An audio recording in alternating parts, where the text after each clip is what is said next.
Welcome to another meeting of TV Holics Anonymous.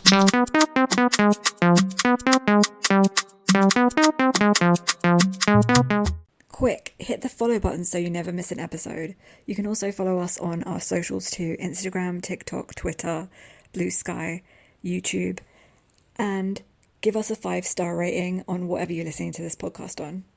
Welcome to another meeting of TV Holics Anonymous. My name is Brew, and I am a frickin' TV holic. So today, Mimi's not here because she doesn't watch this show.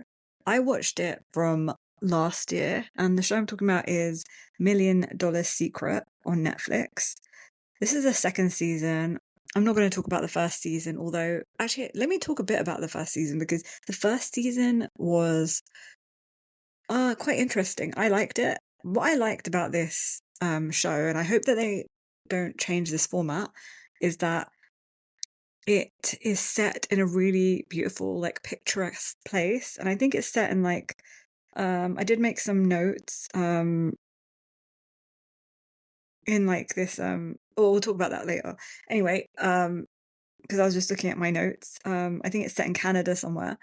And it's just like so beautiful, and I think it's like off a lake or something like that, or on the coast or something like that. And it's just so beautiful. The house is like so grand and like beautiful, and um we'll talk about the host and everything else in a second as well. So like I said, this is the second season, and the first season, I think people had like more trust in each other, and they were like making friends, and like I think there was like a romance brewing at one point as well in the house. But this season, I feel like everyone's watched the first season on Netflix, and they're coming in a bit more like guarded. No one wants to be friends. They're just like very, in it to play the game. Very, very American, very like capitalist kind of like approach to this show. It's very like cutthroat, and no one's taking, crap from anyone else. So, like I said, there's like no trust, and it kind of makes like the first season look like it was like a tea party situation, like really, like very tame and basic. And I think that there's a lot more to come. I've only seen the first 3 episodes because that's all that's aired so far. So that's what I'm going to be talking about, episode 1 to 3, in this podcast episode. Don't worry, I will be covering the rest of the episodes too. So buckle up for that because I've got a lot to say. So, like I said, I made some notes on the setting and stuff like that. So it's called The Stag. I think that's what the premises is called. The chateau that they are living in. So it's Chateau, or the Stag, or like it's also known as Chateau Okanaga. I don't know if I'm saying that right. Okanaga. And that's where the show is filmed, in Kelowna, British Columbia, Canada. And I think like the vibes there are like, because it's like a massive estate and it's offshore. I'm looking at my notes now. It says that it's like 44 acres, the estate. That's a lot of acreage. And I think it's a good place to like, I think they're renting it and to like film the show. It's so beautiful, the interior of this home as well. And I love how everything's catered, and like they have like this catering staff and everything. Like the meals look like really well presented, and like they've got like I said, a full staff, and it looks very like grandiose and very, like rich, which is what they're going for. So yeah, it like features like the show like features like a shoreline and like 2 pools, and it's like a French inspired like chateau like design home. So the luxury point, so like there's like so much like luxury involved in this show. Like they also get out onto a boat, which I'll talk about later, and it kind of like heightens like the tension and the paranoia. And I love the music, the score that they're using for this show. I was about to say movie. It kind of like heightens the tension and the paranoia between everyone while we're watching. Of course, when they're there, there's no music playing in the background for them. And I feel like when they like there's like a private chef and they're preparing the meals, and apparently it's like a 10,000 a night luxury um chateau from like my research, and I think it's like kind of like a golden cage situation. Like people, they're like in this like, you know, like rich environment, and like one of them is like competing to get 1 million, and it's just like it's very like, I feel like it's very like Hunger Games kind of situation. Like everyone's gonna crush each other to get, to make it out alive with the money. But the stakes aren't as high, if you know what I mean. Like your life's not on the line kind of situation. So let's talk about the host, Peter. His name is Peter Serafinowicz. And he's like a British actor, comedian. And the style I think that he brings is like a dry, like British humor, and it's like slightly kind of like menacing. He's like witty, and like you don't know if he's gonna like flip on you or not kind of situation, because he does like reveal a lot about the millionaire all the time, and the millionaire kind of gets comfortable with him, and then he kind of like reveals a bit more about the millionaire, which is kind of like annoying for the millionaire, and keeps everyone on their toes, like the viewers and the millionaire. And he's like playing like a Bond villain, I think, as a host. In my mind, that's how I see him, like a Bond villain host, because we all know that the Bond villains are always like a British guy, or I mean not a British guy, like a foreigner. And in this case, like in America, they always, in American movies, I see this like running trend that it's always like a foreigner, particularly a British person, that is like the the baddie, the big bad, the villain. And I think this is part of their propaganda, because we know that like Hollywood is like closely entrenched with the government and stuff like that. Uh and it kind of like provides, like, I think the villain aspect provides this like contrast, and it's like high emotion, and it feels like chaotic energy for like all the American contestants, because like I feel like they're distrusting of the Brits or British people. So let's just talk about episode 1 to 3. So, like, in the first episode, like, the first episode's called Millionaire Mind Games. And I feel like there's like 14 strangers that arrive, and they check into the stag, and we see like each of them like checking in, and they find the box and the room key, like, like a bear, a fox, a snake, although a wolf and all those things, a rabbit, that were given like their room key and told where they're going to stay. And they each find like this box in their rooms, and 13 are empty, but one contains the $1 million in cash. And they keep, the premise of the show is they keep moving all the money around and all that. So let's talk about like the twist. I feel like this season they introduced like agendas like more, and like than last season, and like the millionaire can like earn kill shots. I know that they did that last season, but I feel like that was more towards the end. I can't remember exactly, but it wasn't like straight away. Like at the start of this, like Altie got like a kill shot straight away and all that stuff. So he was like, offered that in the beginning, and the power to eliminate someone directly by like completing tasks in front of the group without getting caught as well is like another thing.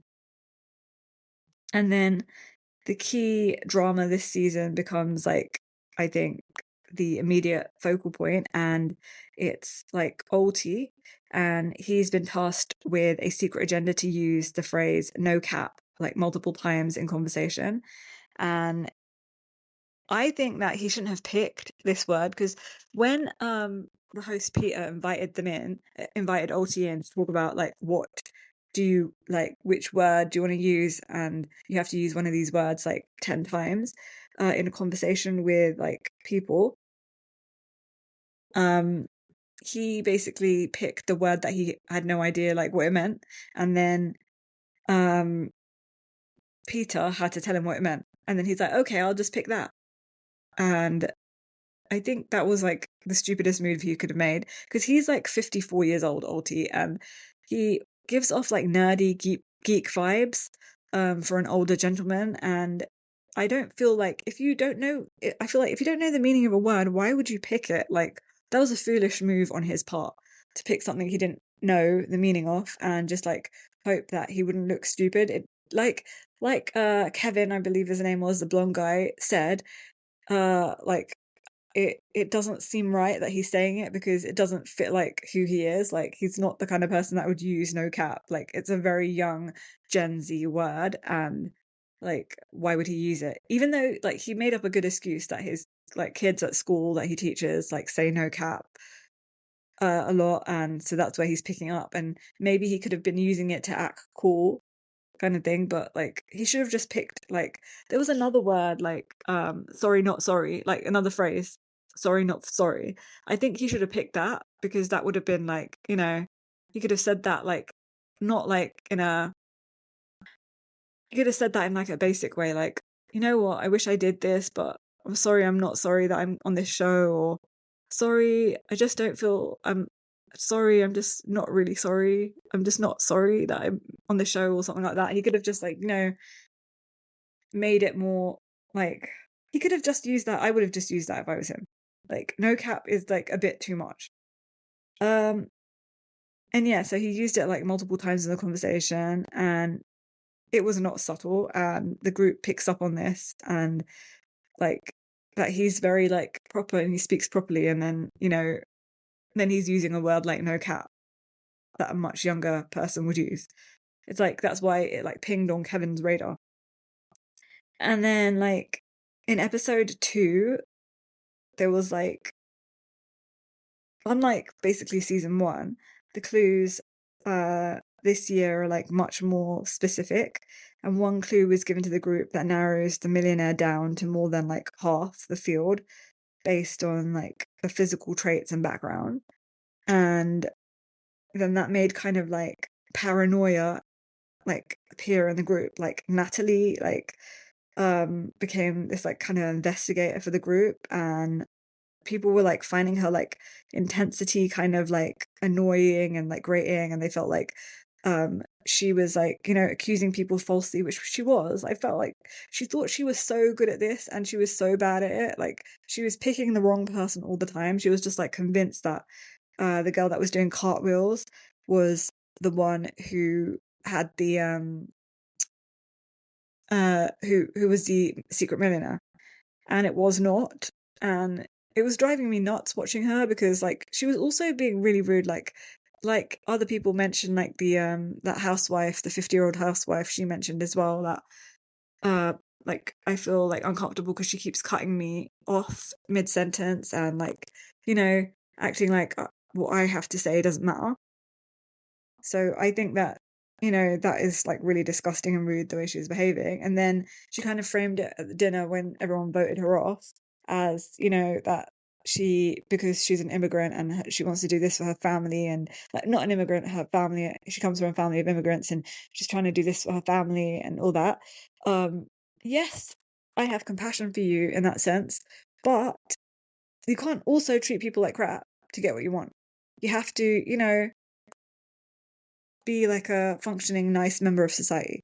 But that being said, you know, this is also a game, so everyone should understand, like, everyone's being cutthroat and, like, there's a bit of everything and everything. Like, but also I didn't like the way she was, like, being cutthroat. But I know that Netflix uses a lot of these people on other shows, like, Perfect Match and like other like dating shows and stuff. I want to see Natalie because she seems like an interesting personality on some of these other reality TV shows on Netflix. I think that would be really interesting, like to see like her character development and how she like comes across in non like, or maybe I would like to see her in another competition show actually. Maybe The Mole. I think that might be a really good show for her to be on, The Mole. So let's get her on there because that's a really interesting, like fun show that I really enjoy. So yeah, let's get her on there. So as I was saying, like I think she like alienated herself and that's why she got like group voted off because she was like making everyone a target basically and no one wanted like the target on their back from Natalie because she was very convincing as well. So yeah. Um and then like yeah, so like I was saying about Lauren T's like handstand incident. Um she gets like Lauren T got like caught up in the controversy involving the handstand challenge and people kind of like suspected her of like doing a mission because Natalie said that might be like the mission, the agenda. And then the trophy room sessions where the vote becomes incredibly heated as well. That was like intense. And then in episode 3, I feel like episode 3 is called Blood in the Water. Episode 2 is called The Cracks Behind Begin to Show. And episode 3 is like Blood in the Water. And this is like after like his like it's after an elimination. Sorry, I'm looking at my notes. After his like disastrous like no cap performance, and suspicious behavior, everyone like basically uh targeted like Altie, and like pointed him out as being like the primary target, and the group had decided that he was like the millionaire and just like a very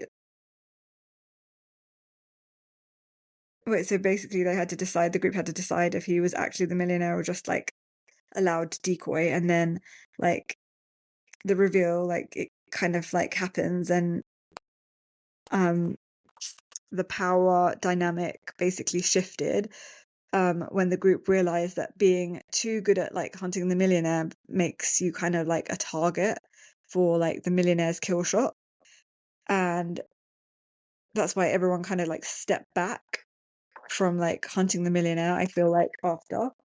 And like then like there's a lot of alliances formed and we see like the formation of like the core four basically, and that was how the episode like ends, and there's a clue dropped that implies that the millionaire might be somebody who has even has like someone's not even looked at yet basically.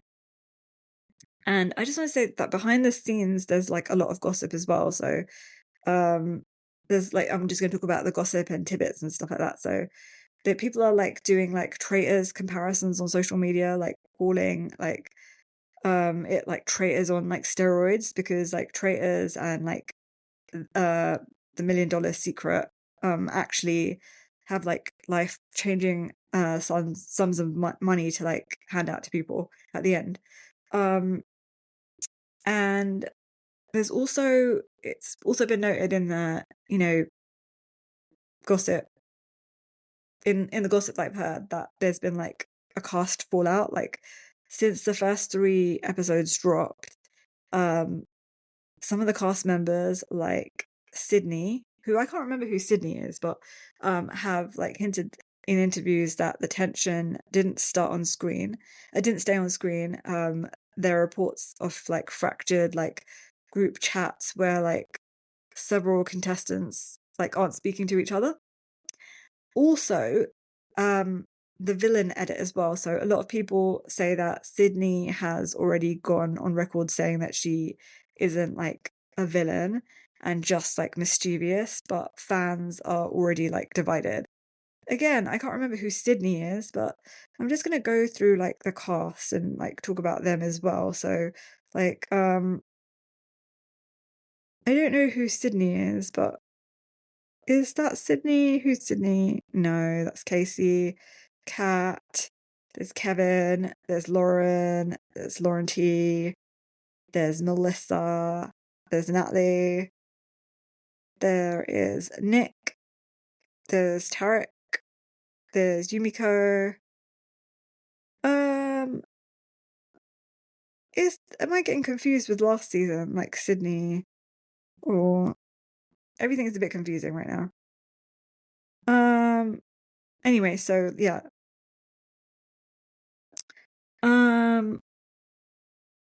So yeah, where was I?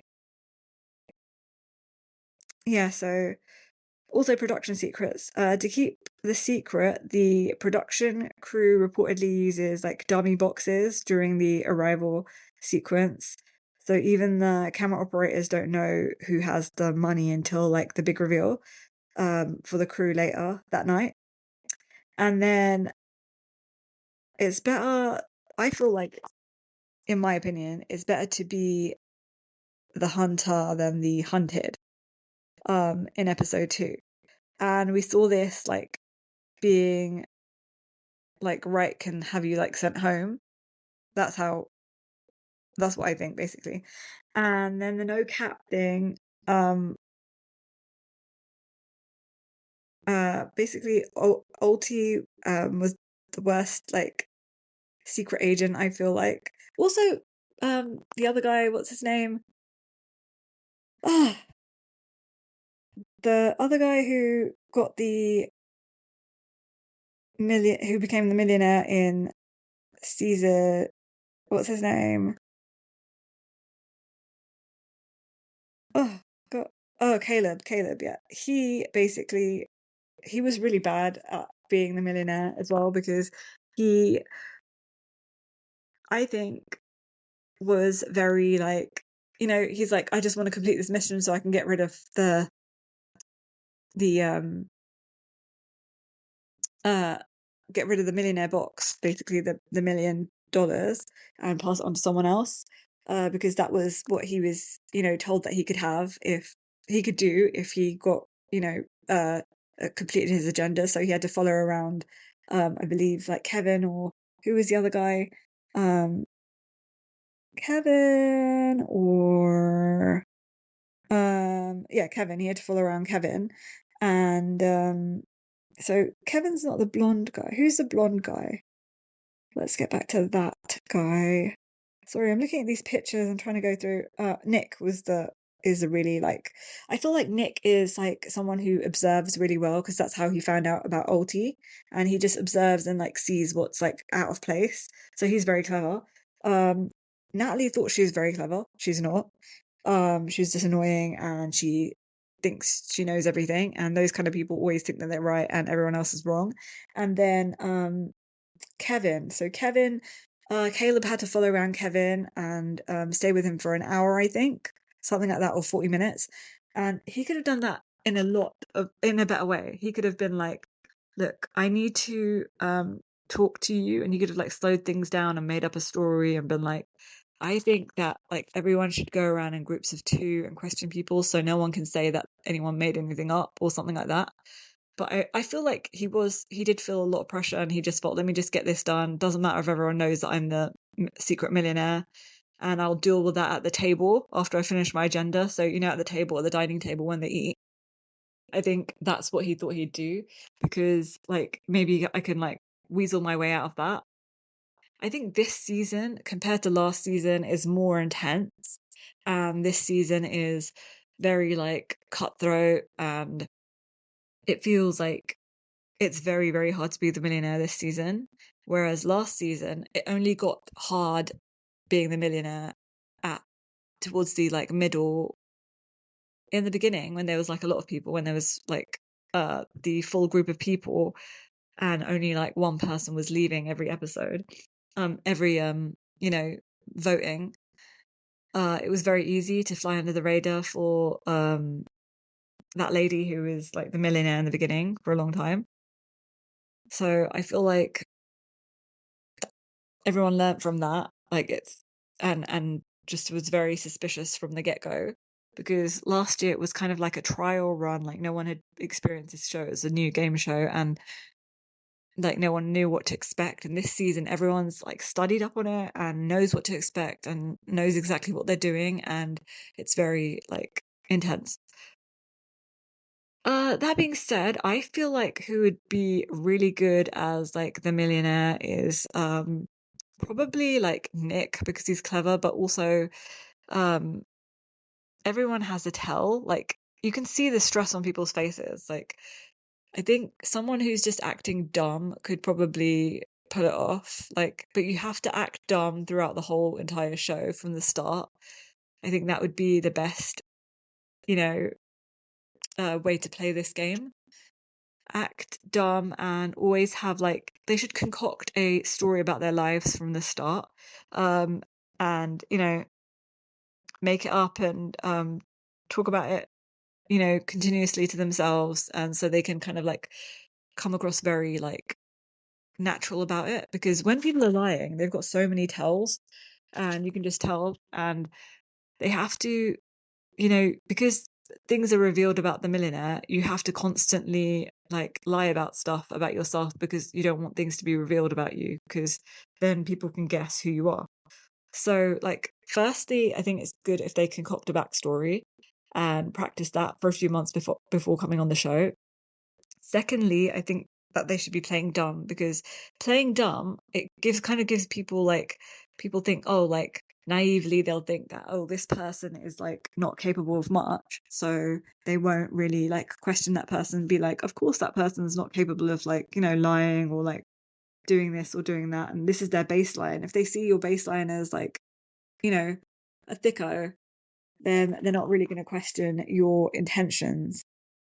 Um So yeah, like again, I feel like I would just want to ask you guys, like, would you be able to like keep $1 million secret while like sharing a like bathroom with like 13 strangers potentially? I don't think that like it's as easy as like we think, like sitting and watching it. But like I want to know everyone's opinions because to me it doesn't seem like I've got like if I was on the show, I have a strategy of what I do, like I just explained to you, and I wouldn't like deviate from that strategy. Also, I feel like people are showing like too much stress on their faces. Like I know it is a high stress environment because you're trying to. There's a lot of money on the line. Like you want to be able to make it to that final and get the box, and even the final, like last year, the final episode was like you had to like lie under pressure and pretend it's not in your box and all that kind of stuff. So that was kind of stressful as well. Um, I feel like the whole show is kind of stressful. Obviously, you're not going to get $1 million like that easily. There's no way that you're going to make 1 million that easily. So I think it's a very good concept. I don't know, like if like the winner. I think I was talking about Sydney. I think Sydney is like from last season or whatever. I can't remember. I think I got confused there and I wrote that in my notes. Um, because I watched this a while ago now, like quite a few days ago, and I've been watching other stuff and kind of my like thoughts about it like confused between season 1 and season 2. So anyway, like I was saying, it's yeah, it's an interesting show, and I'm gonna carry on talking about it.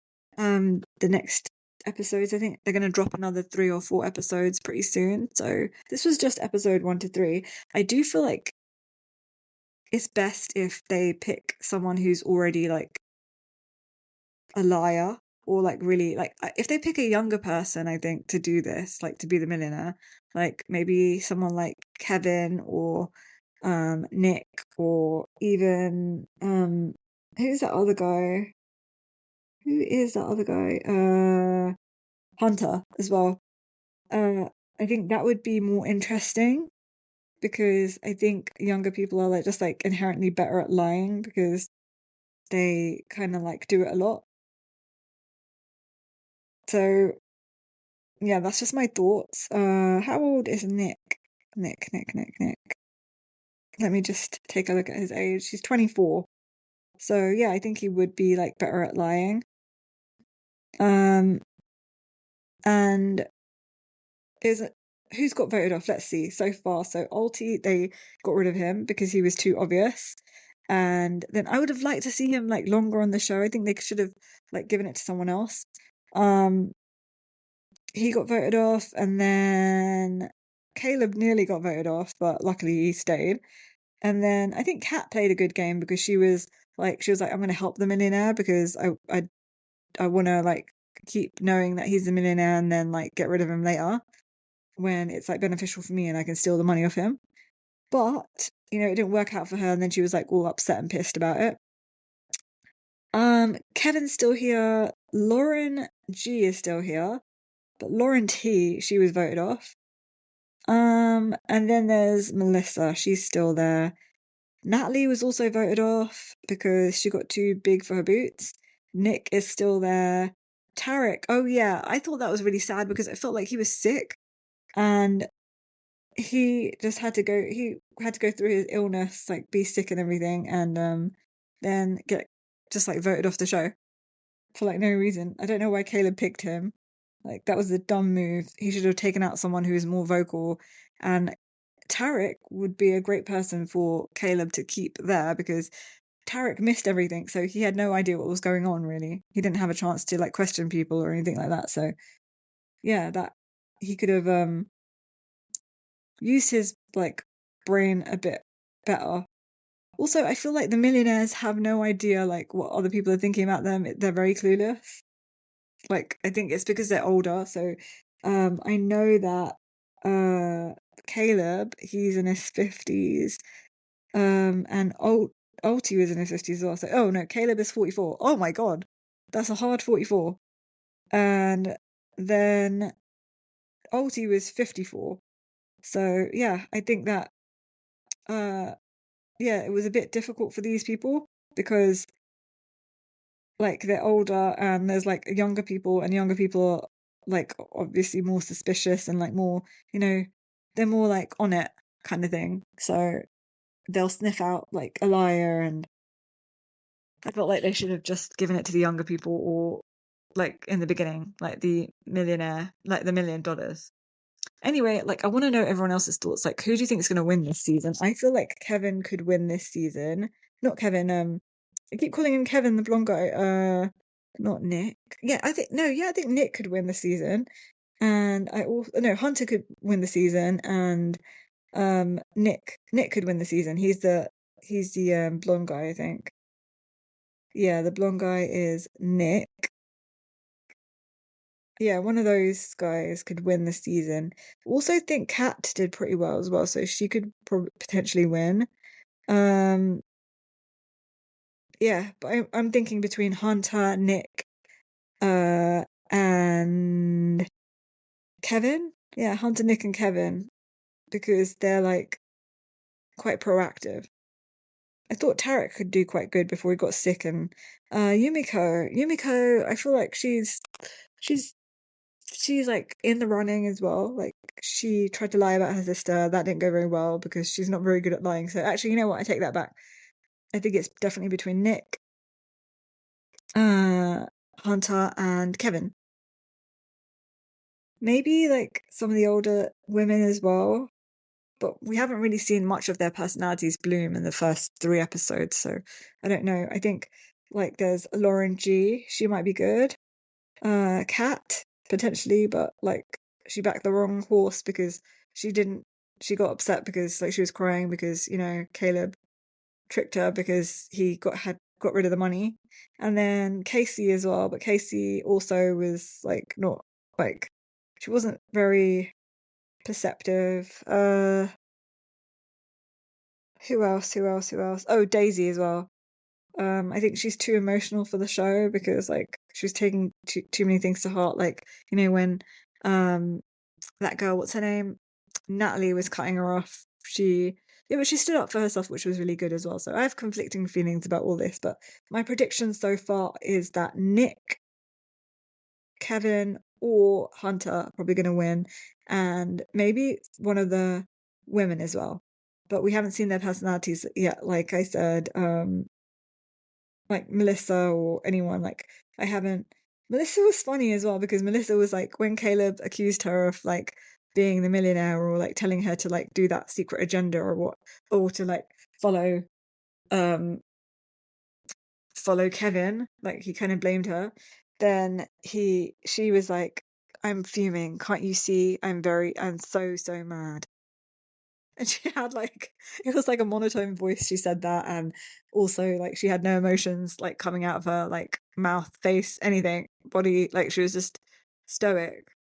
And it was like weird. So maybe potentially she could win.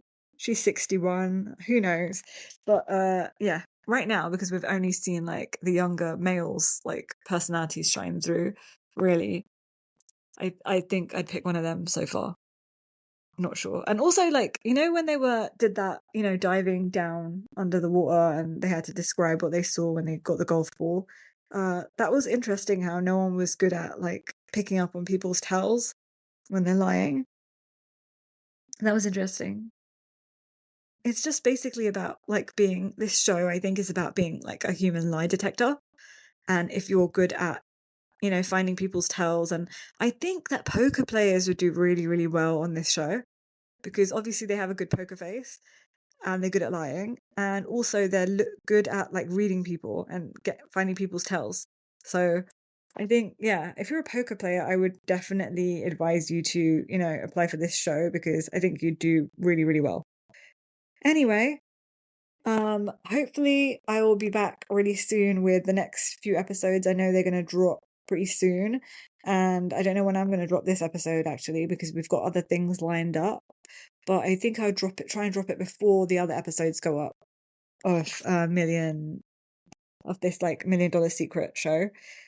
I'd love to hear everyone else's thoughts. Who do you all think is going to win this season? And would you agree with like all the things I said? Comment and let me know because I really want to hear. I want to discuss this with other people because I don't have anyone to discuss this show with because no one else I know watches this show, and I really want to like talk about it because it's interesting and fun. And I'll try and get Mimi to watch this, but she's really busy. She's on like holiday right now, on vacation, so like she's doing other stuff, and I'm busy watching this show. Anyway, yeah, so we will be back, both of us, with like some other episodes pretty soon of like K-dramas and things like that and other Netflix shows. I'm also going to be covering this other show. What's it called? I'm trying to remember. Big Mistakes on Netflix. It's got Dan Levy in it and some other people. That woman from Roseanne's sister. I forgot her name. Yeah, she's really good in it as well. So I want to talk about that show on Netflix. It's also a TV series and it's like one of the top 10 right now in the UK. So I thought I'd chat about that. And some other shows on Netflix as well that I'm going to be discussing pretty soon. So we've got so much content coming up for you guys, and we've got like Korean reality TV shows and like game shows coming up as well to discuss with you guys. So there's so much stuff. Bloodhounds, Agents of Mystery, just so much stuff. So like stick around for that because we've got like lots and lots and lots of content, and it's just not going to stop for a while. So yeah, so these were just like the first 3 episodes, my thoughts. Sorry everything got confused with like season 2 because I'm sorry. I'll try and make better notes next few episodes that drop. I'll jot things down better like while I'm watching instead of like going back later and making the notes.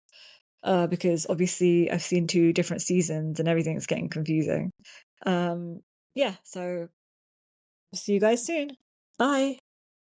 Quick, hit the follow button so you never miss an episode. You can also follow us on our socials too: Instagram, TikTok, Twitter, Blue Sky, YouTube, and give us a 5-star rating on whatever you're listening to this podcast on.